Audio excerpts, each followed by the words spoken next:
Oke, yang jelas pasti MJ listener juga menanti-nanti apa sih sebenarnya dialog atau topik yang akan kami sampaikan atau perbincangkan di hari ini Selasa tanggal 24 Januari 2023. Ini Menteri Dalam Negeri yang merangkap sebagai Menteri Kesehatan Israel Aryeh Deri pada Minggu 22 Januari 2023 ini dipecat oleh Perdana Menteri Israel Benyamin Netanyahu, dan pemecatan ini menyusul putusan Mahkamah Agung yang memutuskan penunjukan Deri tidak masuk akal karena ia punya catatan kriminal yang cukup tinggi. Sementara itu Netanyahu juga menghadapi permasalahan hukum di mana ia pun juga didakwa melakukan korupsi dan suap, dan kondisi ini tentu telah menimbulkan pertanyaan soal siapa yang akan menjalankan tugas sehari-hari Perdana Menteri Israel. Dan yang seperti kita ketahui bersama bahwa memang pemerintahan baru yang dipandang sebagai pemerintahan paling ekstrim kanan dalam sejarah Israel telah disepakati memastikan Benjamin Netanyahu kembali berkuasa setelah dilantik ke-6 kalinya sebagai Perdana Menteri di ujung tahun 2022. Dan untuk membahasnya saat ini saya sudah bersama dengan jurnalis senior Nuim Hayat langsung dari Melbourne, Australia. Selamat siang waktu Jakarta, siang jelang sore waktu Melbourne, Bang Nuim, apa kabar? Alhamdulillah baik-baik saja. Adi, apa kabar? Alhamdulillah Bang, Alhamdulillah baik-baik aja Bang. Bang Nuim, ini tadi prefasnya mengatakan bahwa banyak sekali sebenarnya problematika politik dalam negeri Israel, selain juga karena ada problem yang cukup menahun. Ini di dalam negeri Israel pun juga ternyata tidak baik-baik aja Bang. Ini Bang Nuim, apa sebenarnya yang sedang panas di Timur Tengah? Apa sebenarnya sedang terjadi di sana antara Mahkamah Agung dengan pemerintah baru Israel yang saat ini dipimpin oleh Netanyahu Bang? Per 20 akhir, pokoknya penghujung tahun 2022 Bang ya. Netanyahu dilantik sebagai Perdana Menteri untuk yang ke-6 kalinya. Ya, dan dia memang merupakan Perdana Menteri Israel yang dalam hitungan waktu paling lama berkuasa dan dianggap paling berkenan di hati mereka yang berhaluan kanan di Israel karena dia begitu gigih memperjuangkan apa yang disebutkannya sebagai nasib Israel sendiri agar jangan sampai bisa terusir kembali seperti yang pernah terjadi di masa lalu sehingga timbullah apa yang dikenal sebagai diaspora. Jadi untuk mempertahankan kedudukannya ini, dia tidak segan-segan untuk melakukan kezaliman-kezaliman yang sangat luar biasa terhadap bangsa Palestina. Biar bagaimanapun umat manusia berkoar-koar, umat manusia memekikkan bahwa apa yang dilakukannya adalah bertentangan dengan hukum internasional, dia selalu mengatakan bahwa Israel tidak patuh pada hukum internasional. Mungkin dia ingin menyampaikan kepada umat manusia, kenapa waktu kami dahulu sedang dibantai habis-habisan oleh Eropa, terutama oleh Nazi Jerman, dan sebelumnya, sejak zaman-zaman sebelumnya ketika terjadi perang salib dan lain sebagainya, umat manusia kenapa membisu seribu bahasa, kenapa sekarang mesti berkoar-koar. Jadi dia seakan-akan mengatakan, kami ini selamanya adalah korban. Jadi Israel itu memainkan kartu korban. Senantiasa ketika dia melakukan serangan habis-habisan terhadap Gaza misalnya dengan senjata-senjata yang sangat canggih yang dipasok oleh Amerika Serikat, dia selalu mengatakan, oh kami korban.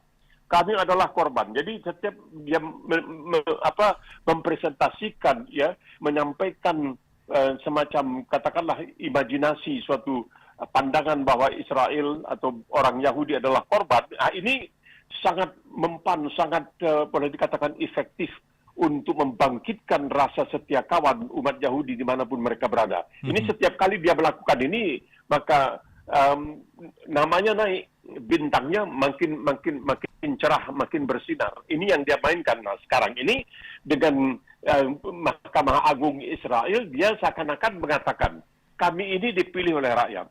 Kedaulatan tertinggi berada di tangan rakyat. Seperti dikatakan, Vox Populi, Vox Dei. Suara rakyat, suara Tuhan. Kami ini dipilih oleh rakyat.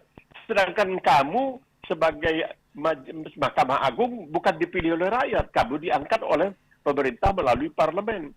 Jadi seakan-akan dia mengatakan kewenangan kami secara moralitas kami lebih tinggi sebenarnya.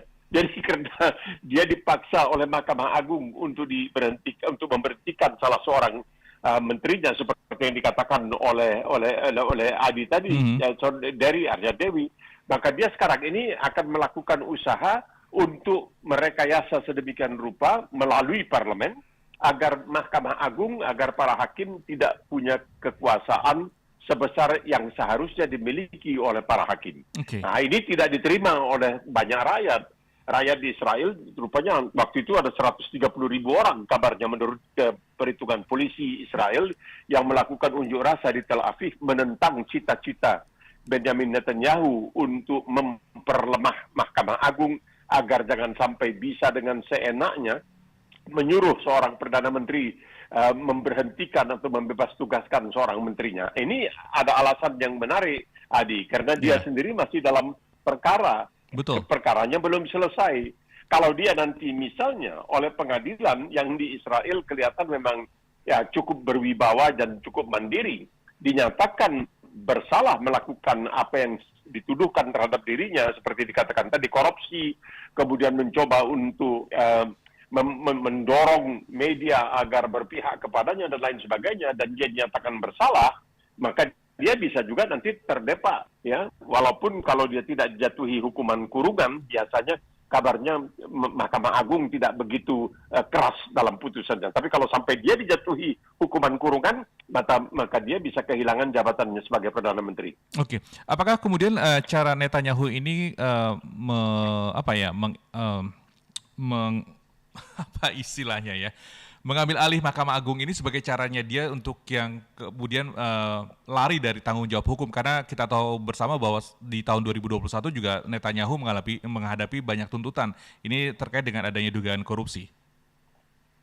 Iya, ini juga jadi masalah juga barangkali, dan ini menguntungkan bagi Netanyahu karena di Israel itu tidak ada undang-undang dasar tertulis ya yang menyatakan dengan tegas bahwa upaya hukum terakhir adalah Mahkamah Agung, dan Mahkamah Agung itu punya kekuasaan yang sangat luar biasa. Jadi kalau boleh saya bandingkan begini, di Australia ini Mahkamah Agungnya disebutkan sebagai pengadilan tinggi, the High Court. Mereka tidak menyebutnya Supreme Court, tapi High Court. Jumlah hakim agungnya 7 orang. Hakim agungnya ditunjuk oleh pemerintah. Tapi pernah ya di masa Perdana Menterian ketika Paul Keating menjadi Perdana Menteri, Hakim Mahkamah Agung Australia ini memeriksa tuntutan atau permintaan dari seorang bumi putra Australia bernama Eddie Mabo untuk menyatakan atau mengeluarkan fatwa bahwa sebelum orang kulit putih masuk ke Australia, Australia sudah punya penduduk. Jadi orang kulit putih mengatakan Australia adalah terra nullius dalam bahasa Latinnya, artinya tidak punya penduduk. Itu salah. Eddie Mabo meminta kepada Mahkamah Agung Australia agar mengeluarkan fatwa bahwa Australia tidak terra nullius, tapi sudah ada penduduknya. Sehingga semua wilayah yang ada di Australia ini adalah milik pribumi. Ini sangat membingungkan pemerintah dan mengancam, karena kalau begitu nanti orang pribumi bisa mengatakan, datang ke rumah saya mengatakan ini tanah saya, bahwa saya beli dari Cipulan, tidak ada arti ini tanah saya. Nah, ini menunjukkan bahwa Mahkamah Agung di Australia itu meskipun para hakim agungnya ditunjuk oleh pemerintah, tetapi karena ada di dalam Undang-Undang Dasar Australia tentang kedudukan Mahkamah Agung, maka pemerintah tidak bisa berbuat sesuatu apa kecuali kembali ke parlemen, membuat undang-undang untuk kemudian semacam berdamailah dengan masyarakat pribumi Australia, sehingga tidak terjadi hal-hal yang bisa mengacaukan Australia ini. Misalnya gedung parlemen Australia katakan ini tanah kami karena sesuai dengan putusan Mahkamah Agung, tapi tidak sampai begitu. Tapi ini menunjukkan bahwa Mahkamah Agung di Australia dikarenakan ada dalam Undang-Undang Dasar Australia, maka berkedudukan sangat tinggi walaupun bukan dipilih oleh rakyat. Berbeda dengan di Israel, karena Undang-Undang Dasarnya tidak ada di Israel. Sebagaimana juga halnya dengan Inggris juga, Inggris tidak punya Undang-Undang Dasar yang tertulis. Nah, jadi ini yang membuat barangkali Netanyahu punya celah-celah yang bisa ditempuhnya.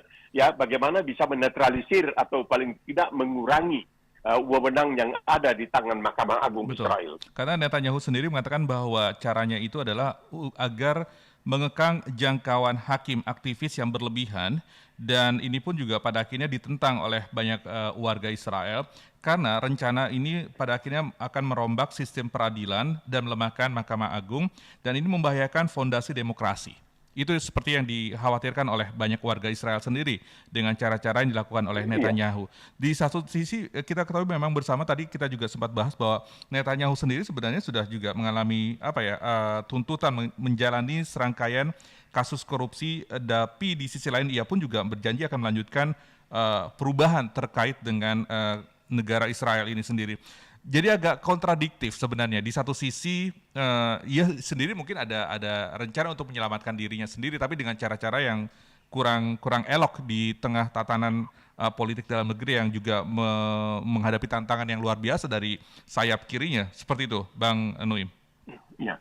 Tapi kan kita sudah melihat, Adi, bagaimana salah seorang menterinya sudah mengatakan, kita biar bagaimanapun akan melakukan penggusuran terhadap permukiman orang-orang Palestina di tepi barat. Padahal tepi barat itu sudah dikatakan sebagai wilayah Palestina. Kalau nanti terjadi misalnya sampai terwujud yang disebutkan dua negara, ya Israel dan negara Palestina dengan ibu kota Palestina di Yerusalem Timur atau Al-Quds Timur, itu orang Arab, orang Muslim menyebutnya Al-Quds Timur.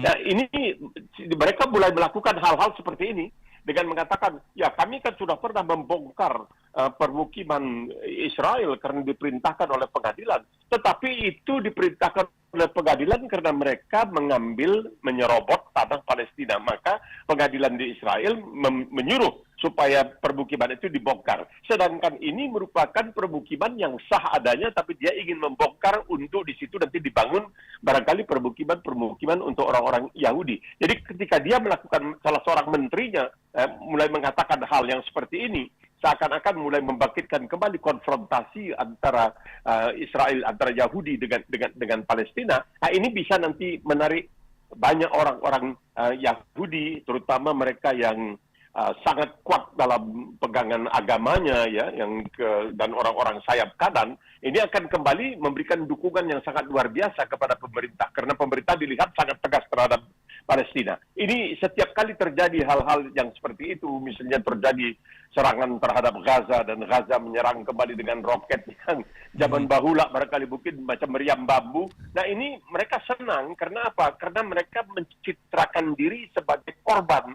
Setiap kali mereka mencitrakan diri sebagai korban, mereka ini mendapat dukungan yang sangat luar biasa, bukan hanya oleh penduduk di Israel sendiri, orang Yahudi di Israel, tapi orang Yahudi hampir di seluruh dunia. Jumlah mereka tidak banyak, Adi. Seluruh umat Yahudi kira-kira ada 14 juta barangkali di seluruh dunia. Tetapi pengaruh mereka, karena apa? Ya ini, karena mereka memainkan kartu korban itu, the victim card. Kami ini kan dari dahulu sudah dikorbankan. Ketika itu bangsa Romawi melakukan kezaliman terhadap kami sehingga kami terpaksa mengungsi dari negeri kami dan dari kami terpaksa menjadi diaspora yang sekarang kata diaspora ini juga diambil oleh saya agak kecewa, diambil oleh masyarakat Indonesia yang berada di luar negeri termasuk di Australia, mengatakan diaspora Indonesia. Saya katakan kenapa tidak mengatakan sebagai, ya kita sudah ada katanya perantau Indonesia, kenapa diaspora? Tapi itu lain cerita. Tapi begitulah. Begitu kita melihat pengaruh Yahudi itu begitu hebat karena mereka memainkan kartu sebagai korban. Sampai sekarang mereka tetap menganggap diri mereka korban, dan ini yang membuat banyak umat manusia terutama di barat yang tidak bisa berbuat apa-apa karena mereka sendiri memang sudah terlanjur melakukan suatu kehilafan yang sangat luar biasa atas dasar pertimbangan agama pada waktu itu, karena ya mereka mempersalahkan banyak umat Kristen di barat dahulu mempersalahkan orang Yahudi, ya umat Yahudi sebagai beang kerok yang telah menyebabkan Yesus, kata mereka, disalib.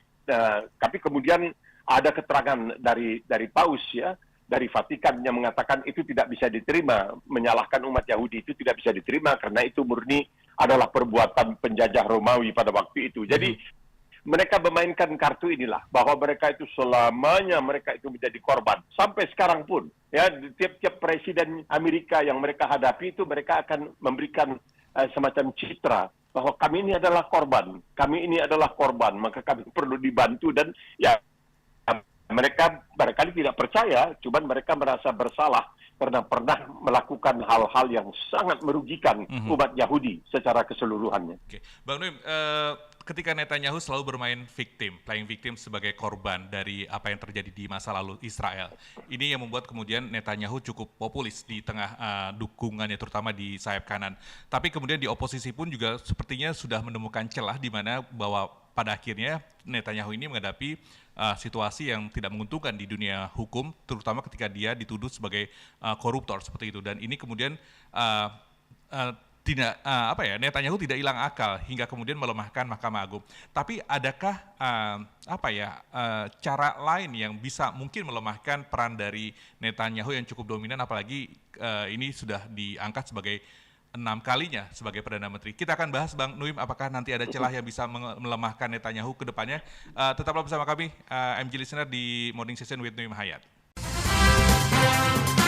Tetaplah bersama kami di 94.7 FM, MG Radio Network, more than just news. Bang Nuim, terakhir kita sebelum break sempat saya tanyakan bahwa ketika kemudian Netanyahu selalu bermain victim, terus kemudian dia berusaha untuk melemahkan Mahkamah Agung, dan di sisi lain sebenarnya untuk melemahkan Mahkamah Agung ini lebih karena mungkin ada ketakutan dari Netanyahu ketika Netanyahu sendiri saat ini juga berhadapan dengan polemik hukum pada dirinya sendiri terkait dengan kasus korupsi.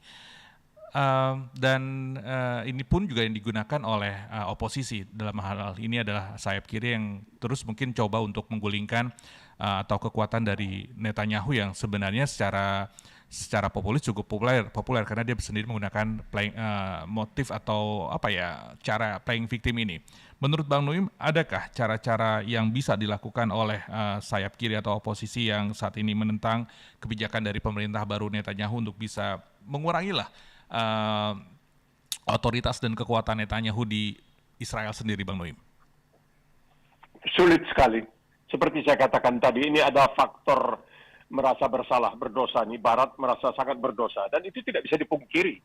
Kita juga tidak bisa memungkiri. Karena kalau kita baca misalnya sejarah bangsa Israel, bangsa Yahudi di Masada misalnya. Masada itu pertahanan mereka melawan serbuan dari pasukan Romawi pada waktu itu sangat luar biasa. Bahkan ada cerita, apakah ini hanya cerita atau sesuatu yang benar, ketika mempertahankan diri itu orang-orang Yahudi menggunakan bayi mereka sebagai senjata untuk melawan bala tentara Romawi yang melakukan serangan ke Masada, tempat pertahanan terakhir umat Yahudi. Nah, ini kebersalahan ini agak sulit untuk bisa dihilangkan karena berlanjut terus. Jadi kalau misalnya kita baca ada sebuah buku oleh Profesor Parkinson dari Inggris, ya, dia menulis buku Sejarah Timur dan Barat, dan dia mengatakan bahwa dalam perang salib pertama itu pasukan salib dari Inggris itu memungut biaya dengan paksa dari penduduk Yahudi, penduduk asal Yahudi di kota York. Itu dipaksa mereka untuk memberikan sumbangan sehingga memungkinkan pasukan dari Inggris itu untuk berangkat ke Palestina. Jadi betul-betul mereka dilakukan kekejaman yang sangat luar biasa, terutama setelah juga takluknya Muslim di Andalusia dan Cordoba, yaitu di Spanyol. Bagaimana orang-orang Yahudi itu dipaksa oleh gereja untuk memilih menjadi ikut ke gereja atau mereka harus meninggalkan Spanyol, angkat kaki dari Spanyol. Itu semuanya hal-hal yang sampai sekarang tidak bisa mereka lupakan, biar apapun yang mereka katakan. Oleh sebab itu, kalau sekiranya di Eropa sekarang ada yang menyangkal bahwa Holocaust atau pembantaian terhadap 6 juta umat Yahudi oleh Jerman, ada yang berani membantah bahwa itu tidak pernah terjadi, maka orang yang membantah itu akan dipenjarakan, seperti seorang sejarawan Inggris, Irvine namanya kalau saya tidak salah. Dia pernah berada di Austria dan dia mengatakan barangkali kita perlu meninjau kembali apakah benar 6 juta umat Yahudi dibantai oleh Nazi Jerman. Dia dipenjarakan sampai 2 tahun. Jadi ini satu faktor yang membuat Barat itu tidak bisa berkutik ketika berhadapan dengan Israel sekarang ini. Kedua, ini yang jarang juga diketahui, tapi ada sebuah buku yang berjudul The Eternal Triangle atau Segitiga Abadi. Dalam buku ini dikatakan bahwa di Amerika itu kekuatan yang paling kuat itu adalah orang-orang penganut yang disebutkan sebagai orang-orang Kristen Evangelical. Nah, mereka ini punya pengaruh yang besar sekali di Amerika Serikat, ya. Dan mereka inilah yang boleh dikatakan merupakan lobby terhadap siapapun yang memerintah di Amerika agar tetap memberikan perhatian khusus terhadap Israel. Kenapa? Karena bagi mereka yang di Amerika ini sampai sekarang, kalau ada buku misalnya mengenai akhir zaman, mengenai dunia akan kiamat, itu paling laris. Paling laris. Nah, dan ini akan terjadi kiamat ini pada keyakinan mereka, kiamat ini akan terjadi apabila telah terjadi kedatangan kedua, kembalinya juru selamat, yaitu Yesus kembali ke bumi dengan menunggang kuda putih diiringi oleh 2 juta malaikat untuk melakukan pertarungan bukan terhadap siapa-siapa, tetapi terhadap umat Yahudi, sebagaimana yang disebutkan juga di dalam banyak ajaran-ajaran Kristiani, bahwa nanti akan terjadi apa yang disebutkan Armageddon, pertarungan antara umat Kristen dengan umat Yahudi. Artinya ketika Yesus kembali ke bumi, Yesus bertanya kepada umat Yahudi, apakah kamu menerima aku sebagai juru selamat? 2/3 mengatakan tidak. 1/3 mengakui, ya, kamu sebagai juru selamat. Terjadilah apa yang disebutkan peperangan Armageddon, dan di situ umat Yahudi dikalahkan, Yesus bertakhta selama 1000 tahun sebelum dunia berakhir. Jadi ini penting sekali bagi kalangan evangelikal, karena ini ada di dalam Bible yang disebutkan bab wahyu atau revelation. Umat Katolik tidak mempercayainya, ya, tapi umat Protestan umumnya mempercayai ini. Dan mereka ingin agar ini terjadi, tetapi di situ dalam Revelation, dalam bab wahyu itu dikatakan bahwa kedatangan Yesus baru akan terjadi apabila seluruh umat Yahudi dari seluruh dunia, bukan hanya yang berada di Israel, tapi seluruh umat Yahudi yang berada di seluruh dunia telah berkumpul di satu tempat. Tempat itu adalah apa yang disebutkan sebagai Palestina atau Israel sekarang ini. Oleh sebab itu banyak di antara mereka yang mengatakan kepada Israel, jangan beri sejengkal tanah pun kepada Palestina. Artinya setiap jengkal tanah nanti diperlukan untuk setiap umat Yahudi yang berada di luar Israel untuk kembali ke Israel, bergabung di sana sebanyak 14, kalau sekarang ini 14 juta orang, dan ketika itulah akan terjadi pertarungan yang disebutkan Armageddon. Jadi bukan pertimbangan bahwa selalu dikatakan, ya karena orang-orang Yahudi ini kaya raya, jadi mereka tidak. Kan orang Yahudi, Israel ini kan mendapat bantuan tiap tahun dari Amerika. Berapa miliar? Jelas lebih dari 3 miliar setiap tahun. Ada yang mengatakan mungkin sampai 4,6 miliar setiap tahun dari Amerika. Jadi bukan orang Yahudi yang memberikan duit kepada Amerika, tapi Amerika yang memberikan duit kepada Israel. Oke, Bang Nui, yang menjadi permasalahan berikutnya mungkin adalah kenapa kemudian Netanyahu ini terus berulang kali menyatakan keinginannya untuk pemulihan hubungan dengan Arab Saudi dan negara-negara Timur Tengah, sementara negara-negara, ya nggak usah negara-negara lah, bahkan Palestina pun juga selalu menjadi polemik antara keduanya, antara Israel dan Palestina, tapi justru Bahrain, Sudan, dan Maroko ini justru menjadi bagian dari negara-negara yang ingin menjadi mitra buat Netanyahu sendiri, Bang Nuim. Ya kan di sini ada politiknya, Adi. Di sini ada politiknya. Arab Saudi adalah negara terkaya di Timur Tengah, ya. Di samping itu Emirat Arab, Qatar, misalnya Abu Dhabi, Dubai dan lain sebagainya. Tetapi Arab Saudi lah yang dianggap paling kuat, ya, karena kedekatannya yang sangat luar biasa dengan Amerika. Nah, Arab Saudi menganggap bahwa harusnya Arab Saudi lah yang menjadi pemegang peranan utama di Timur Tengah di kalangan bangsa Arab. Untuk apa? Untuk melawan Iran. Ini yang menjadi pemersatu itu adalah Iran. Nah, Israel mengatakan, ini berbahaya kalau Iran nanti punya senjata nuklir, bagaimana dengan kalian? Nah, Arab Saudi percaya dengan ini. Makanya Arab Saudi melakukan serangan terhadap Yaman. Kenapa? Karena Houthi itu adalah orang-orang yang kabarnya didukung oleh Iran, oleh Syiah di Iran. Jadi Arab Saudi juga melihat seperti yang dikatakan oleh seorang negarawan India sekitar 3.000 tahun yang lalu, musuh dari musuh saya adalah sekutu saya. Jadi musuh dari Israel itu adalah Iran. Musuh nomor 1. Musuh Arab Saudi, Iran. Nah, musuh bersama ini seharusnya bisa menyekutukan Arab Saudi. Tapi Arab Saudi belum berani dalam hal ini. Sudah ada penjajakan sudah dilakukan secara tidak resmi. Di zaman sebelum Muhammad bin Salman misalnya itu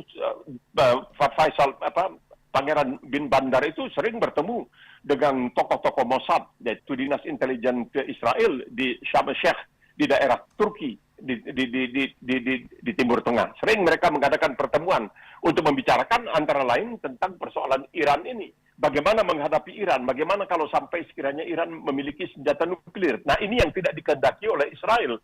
Kita mengetahui Israel memiliki senjata nuklir yang sangat luar biasa. Dia punya sampai sekarang ini mungkin 400 hulu ledak. ya, punya 400 ulu ledak nuklir.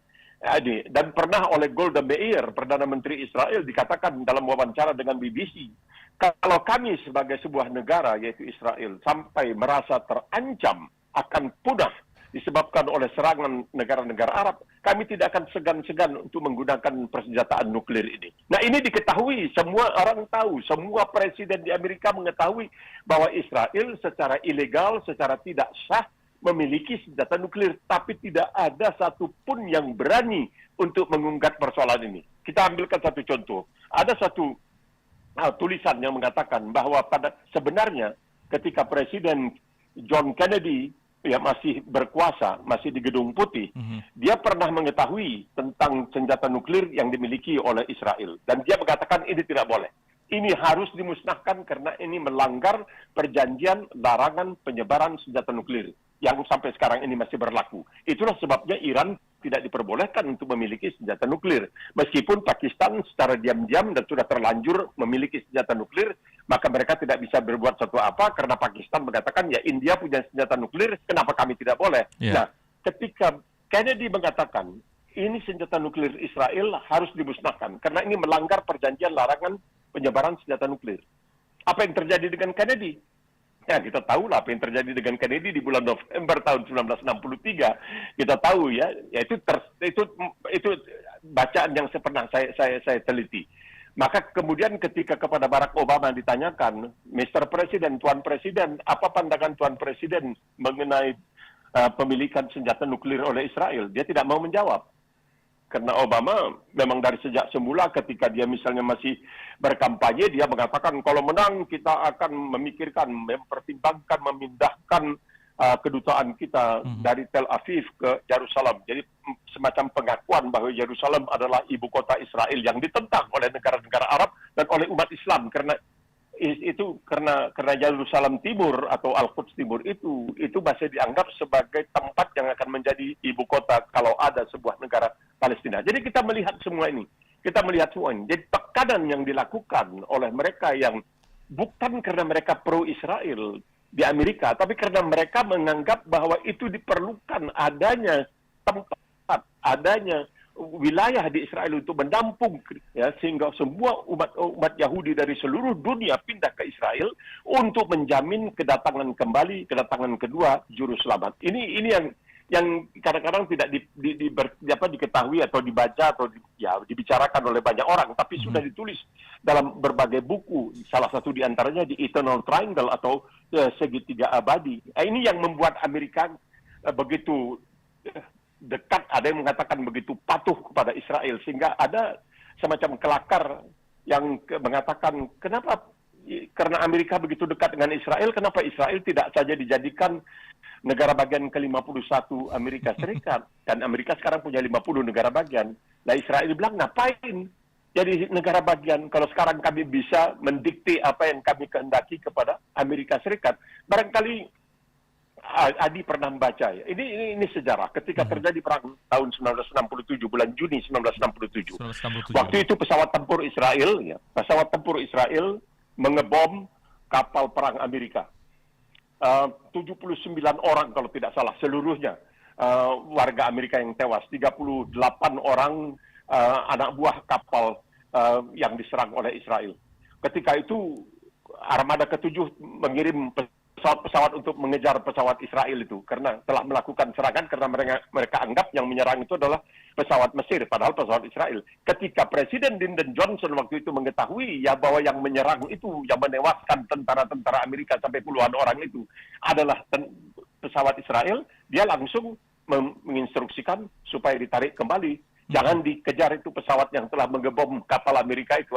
Jadi coba Adi bayangkan, tentaranya dibunuh oleh angkatan bersenjata Israel, tapi mereka tidak mau mengambil tindakan balasan. Karena apa? Karena yang melakukannya Israel. Jadi seakan-akan Israel bisa melakukan apa saja. Coba sekarang ini, kita tahu seorang wartawati televisi dari Al Jazeera, orang Palestina tapi sudah menjadi warga negara Amerika, Shirin Al-Aqid. Dia ditembak dan semua mengatakan yang menembak itu adalah tentara Israel. Yang menembak itu tentara Israel. Dan ketika Amerika mengetahui hal ini bahwa warga negaranya ya asal Palestina ditembak oleh Israel, Amerika kita masih memerlukan bahan. Kita masih memerlukan bahan untuk memastikan apa yang sebenarnya terjadi. Nah, ketika ada upaya dari pihak Al Jazeera karena wartawatinya telah ditembak ya oleh Israel untuk melaporkan hal ini, untuk mengadukan hal ini ke Mahkamah Pengadilan Internasional di Den Haag. Israel mengatakan, kami tidak akan mengizinkan tentara kami diinterogasi oleh siapapun dan kami tidak mengakui Mahkamah Internasional dan tidak ada yang bisa berbuat apa-apa. Mereka mengatakan kami tidak mengakui itu Mahkamah Internasional. Padahal kita tahu Mahkamah Internasional di Den Haag itu sudah pernah menjatuhkan hukuman penjara kepada pemimpin-pemimpin Serbia yang dikatakan telah bersalah melakukan kejahatan perang dalam peristiwa di Bosnia dan lain sebagainya. Tapi Israel tidak mengakui dan tidak ada yang bisa berbuat sesuatu apa. Bahkan pernah ketika sebuah pengadilan di Belgia mengeluarkan surat perintah penahanan atas tuduhan kejahatan perang terhadap seorang Perdana Menteri Israel, Amerika langsung memberi tekanan kepada Belgia supaya surat perintah penahanan itu dicabut kembali. Dan ya apa boleh buat, karena yang memberikan perintah itu Amerika ya dicabut kembali. Itu menunjukkan betapa dalam tanda kutip patuhnya Amerika kepada Israel. Dan selama Netanyahu bercokol dan memimpin Israel dengan jabatan yang ke-6 kalinya, mungkin agak sulit untuk oposisi bisa menggulingkan Netanyahu, apalagi dengan berbagai cara, ini antara yang sayap kiri dengan sayap kanan, sementara Netanyahu sendiri juga memiliki dukungan yang cukup banyak di sayap kanan ini sendiri. Bang Nuim, kita akan bahas poin-poin lainnya terkait dengan polemik dalam negeri Israel setelah pesan-pesan berikut ini, Bang Nuim. Tetaplah bersama kami di 94.7 FM, MG Radio Network, more than just news. Bang Nuim, puluhan ribu warga Israel ini sejak Netanyahu dilantik untuk yang ke-6 kalinya di penghujung tahun 2022, ini sudah hampir lebih dari 100 ribu warga ini berkumpul di Tel Aviv untuk memprotes rencana pemerintah baru Perdana Menteri Benjamin Netanyahu untuk merombak sistem peradilan dan melemahkan Mahkamah Agung. Dan tindakan itu, Bang Nuim, menurut para pengunjuk rasa membahayakan fondasi demokrasi negara tersebut dan para demonstran ini membawa bendera dan spanduk Israel bertuliskan, anak-anak kami tidak akan hidup dalam kediktatoran. Apakah memang Netanyahu ini sudah pantas dijuluki sebagai seorang diktator? Mengingat dia sudah memimpin di 1996 hingga 1999, kemudian juga di 2009 hingga 2021, digulingkan di Juni 2021, tapi kemudian mendapatkan amanat tanda kutip dari warga dari pendukungnya di penghujung tahun 2022. Bang Nuim. Ya, ini kan menunjukkan keuletan dia nih. Ini orangnya tangguhnya sangat luar biasa dan juga kita bisa dalam hal ini menyimpulkan bagaimana pandangan ya mayoritas rakyat di Israel, bangsa di Israel, terutama mereka yang datang dari diaspora dari Rusia, itu orang-orang Yahudi, itu yang mereka yang paling keras. Mereka yang paling luar biasa, hebatnya itu, luar biasa mereka gigihnya.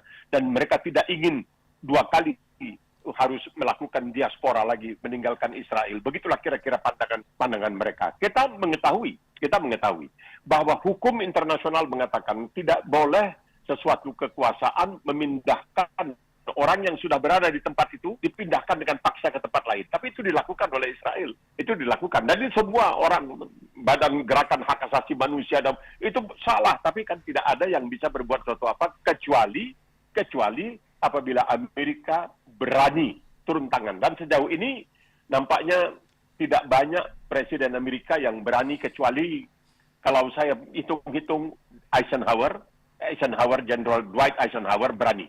Ketika Israel misalnya akan bersekongkol dengan Inggris untuk menghantam Mesir di bawah pimpinan Jamal Abdel Nasser, itu tahun 56 barangkali ya, dalam persoalan Suez, Eisenhower melarang.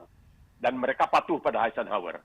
Nah, kita tahu bahwa inilah barangkali satu-satunya presiden yang berani melawan Israel. Jadi Israel punya kekebalan karena korban, dia punya ini aneh bin ajaib kan, tolak belakang. Dia korban tapi dia punya kekebalan yang sangat luar biasa.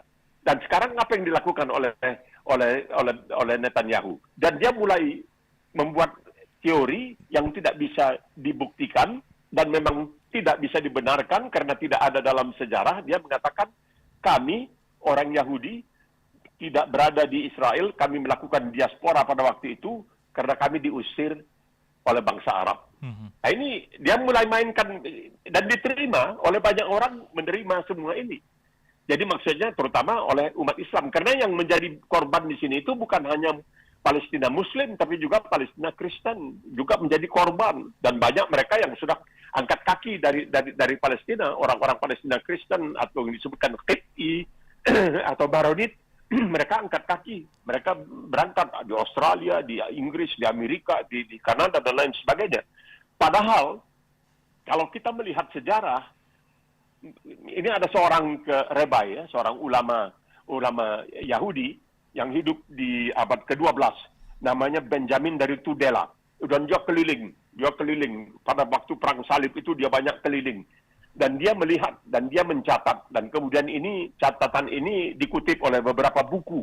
Di antaranya buku yang ditulis oleh seorang Sadakat Kadri yang dipuji oleh orang yang kemudian pernah menjadi Perdana Menteri Inggris, Boris Johnson, yaitu Heaven on Earth, artinya surga di dunia, sejarah perjalanan syariah di dalam kehidupan umat manusia. Dia mengatakan, menurut pendeta Yahudi Benjamin dari Tudela, ketika umat Islam berkuasa di Timur Tengah, yaitu terutama di daerah seperti di Al-Quds, Yerusalem, dan lain sebagainya, terdapat 300.000 penduduk keturunan Yahudi beragama Yahudi. Ketika Yerusalem jatuh dari tangan umat Islam sebelum dimenangkan kembali oleh Salahuddin Al-Ayyubi, dan Yerusalem berada di tangan pasukan Salibiyah, jumlah umat Yahudi tinggal 4. Dari 300.000, tinggal 4 orang. Nah, saudara tidak percaya itu halaman 25, halaman 26, buku Sadakat Kadri, Heaven on Earth. Nah, jadi ini perasaan bersalah inilah yang, kalau bisa mereka mainkan luar biasa, betul-betul. Dan ini sangat-sangat menguntungkan mereka dengan, ya, mengungkapkan terus-menerus. Sampai kapan kami harus dizalimi terus? Kami ini terus dizalimi. Kami ini negara kecil. Kami ini dikelilingi oleh musuh-musuh yang ingin menghancurkan kami. Ini semuanya sebenarnya tidak benar, ya, tidak benar. Tetapi ya karena mereka bisa memainkan kartu korban ini dan tetap mengingatkan Barat tentang kesalahan mereka, dosa terbesar mereka, ya apa boleh buat? Mereka bisa terus bertahan. Dan ini oleh Benjamin Netanyahu terutama sangat luar biasa. Partai buruh di Israel sudah tidak lagi berkuasa. Sudah boleh katakan tidak bergigi sama sekali. Karena partai buruh itu ingin memerintah dengan cara yang sangat sopan, dengan cara yang sangat adil. Dan ini ditentang oleh kalangan-kalangan terutama mereka yang sangat patuh agama. Yang mereka ini yang kalau di kita ya disebutkan oleh orang-orang yang fundamentalis. Dan mereka ini tidak diwajibkan untuk ikut dinas wajib militer di Israel. Dan mereka ini tidak perlu bekerja. Mereka ini ditugaskan hanya untuk mempelajari, untuk mengkaji kitab-kitab suci agama Israel, agama Yahudi. Mereka ini, jadi kelihatan memang Israel luar biasa lah. Pintarnya, kita harus mengakui kepintaran mereka itu tidak payah dicari tolok bandingnya. Terutama dalam mereka memberikan kesan kepada umat manusia bahwa kami ini terus terancam. Keberadaan kami ini terus terancam kemusnahan. Kalau kami tidak melakukan ini dan kalian tidak membela kami bisa sejarah bisa terulang seperti yang pernah terjadi di masa lalu. Dan banyak umat manusia percaya terhadap hal-hal yang seperti ini. Termasuk bahwa mereka itu tidak lagi mengakui wewenang dari Mahkamah Internasional yang berkedudukan di Den Haag. Kita tahu yang sudah terjadi, begitu terjadi beberapa kali, mereka menjatuhkan hukuman yang luar biasa terhadap mantan presiden, mantan perdana menteri dari negara-negara yang pernah dituduh melakukan kejahatan perang. Tapi Israel mengatakan kami tidak mengakui dan kami tidak akan memberikan izin kepada siapapun untuk menginterogasi tentara kami, untuk memeriksa tentara kami yang jelas-jelas diketahui telah melakukan asasinasi terhadap wartawati Al Jazeera yang notabene adalah seorang warga negara Amerika. Oke, Bang Noim, ini sulit mengatakan. Ini karakternya Israel yang seperti ini atau ini karakternya Israel di bawah Netanyahu yang kemudian tidak, tapi iya, karena Adi tahu kan, waktu Inggris menguasai Palestina, mereka melakukan tindakan-tindakan yang kalau sekarang ini dikatakan itu tindakan teroris. Mereka mengebom itu hotel Raja David, King David, ya, mereka melakukan bom. Pokoknya serangan-serangan yang kalau sekarang ini itu disebut sebagai terorisme. Tapi coba Menachem Begin, salah seorang pemimpin teroris Israel, itu kemudian menjadi Perdana Menteri dan disambut di mana-mana dengan sangat terhormat. Makanya selalu dikatakan hari ini teroris, besok pahlawan. Nah, ini semuanya, masalah ini adalah murni kesalahan Inggris. Dan juga kesalahan bangsa Arab. Kita tidak bisa menutupi ini.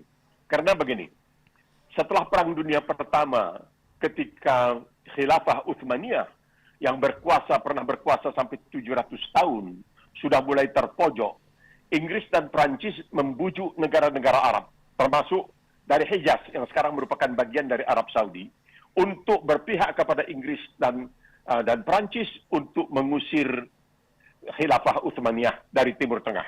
Bangsa Arab setuju. Tapi kemudian seperti yang dikatakan oleh Lawrence of Arabia atau T.S. Lawrence, mereka tertipu. Setelah mereka membantu Inggris dan Prancis, akhirnya Inggris dan Prancis mengingkari janji, tidak memberikan bantuan yang seharusnya ya kepada bangsa Arab untuk mendirikan negara yang merdeka. Nah, kemudian mereka terus menguasai Israel. Waktu itu disebutkan Palestina.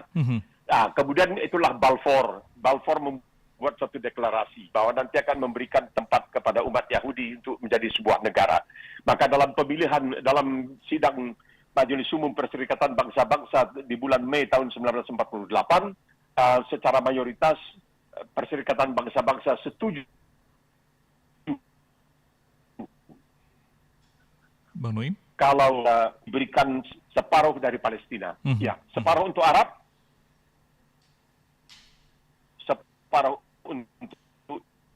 untuk Yahudi. Nah, itulah yang terjadi. Tetapi ketika mereka masuk, inilah celakanya mereka berkumpul, mereka menyerang, mereka dikalahkan oleh pasukan Ben Gurion. Memalukan sekali. Nah, di situ Israel tidak peduli lagi, dia tidak mau separuh. Dia ambil lebih banyak wilayah Palestina daripada yang telah ditetapkan oleh Perserikatan Bangsa-Bangsa. Banyak sekali, ratusan ribu bangsa Palestina, warga Palestina menjadi pengungsi. Sampai sekarang kalau kita pergi misalnya ke Beirut, itu di Lebanon, kita akan menemukan kamp-kamp refugi yang disebutkan Sabra, Shatila, yang dihuni oleh orang-orang Palestina yang tidak dibolehkan oleh Israel untuk kembali ke Palestina. Oke.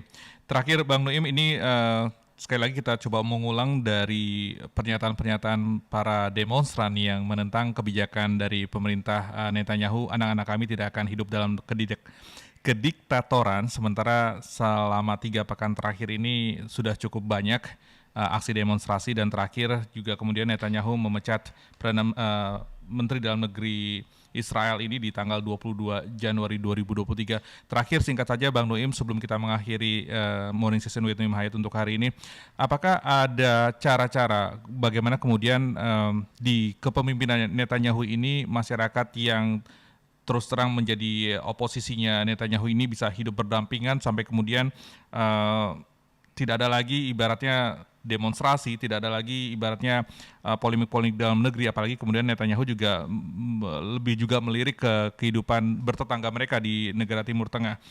Kedepannya, bagaimana Bang Noim melihatnya Israel di bawah kepemimpinan Netanyahu? Singkat saja Bang. Ini akan tetap berlangsung sampai ada putusan pengadilan yang mengatakan dia bersalah melakukan korupsi dan menerima uang suap dan lain sebagainya. Karena memang di undang-undang Israel sendiri bahwa mengatakan seseorang yang sedang didakwa tidak boleh memegang jabatan apapun di kabinet selain posisi Perdana Menteri. Nah, ini ganjalannya, Bang. Iya, betul dia. Jadi tidak bisa. Dan dia masih banyak pengagumnya, masih banyak pendukungnya. Betul. Bukan saja di Israel, tetapi juga di luar negeri. Betul. Karena memang tadi oposisi mungkin berharap bahwa sangkutan atau ganjelan Netanyahu untuk terus memimpin ini adalah dari faktor hukumnya ya, karena dari tahun 2021 ia didakwa sebagai dugaan korupsi, tapi sementara undang-undang Israel ini seseorang yang sedang didakwa tidak boleh memegang jabatan apapun di kabinet selain posisi Perdana Menteri. Ini menjadi sebuah ganjalan buat partai oposisi yang juga menjadi lawan politik Netanyahu di kepemimpinannya yang ke-6 kali. Sekali lagi terima kasih Bang Noim untuk hari ini kita berdialog soal polemik dalam negeri dari Israel, di mana Netanyahu pada akhirnya kembali memimpin Israel di ke-6 kalinya pada dilantik ya di penghujung tahun 2022, dan bahkan selama 3 pekan kepemimpinannya ini demonstrasi tidak henti-hentinya terus terjadi. Sekali lagi terima kasih Bang Nuim atas waktunya untuk hari ini. Sehat-sehat selalu Bang Nuim. Sama-sama. Baik.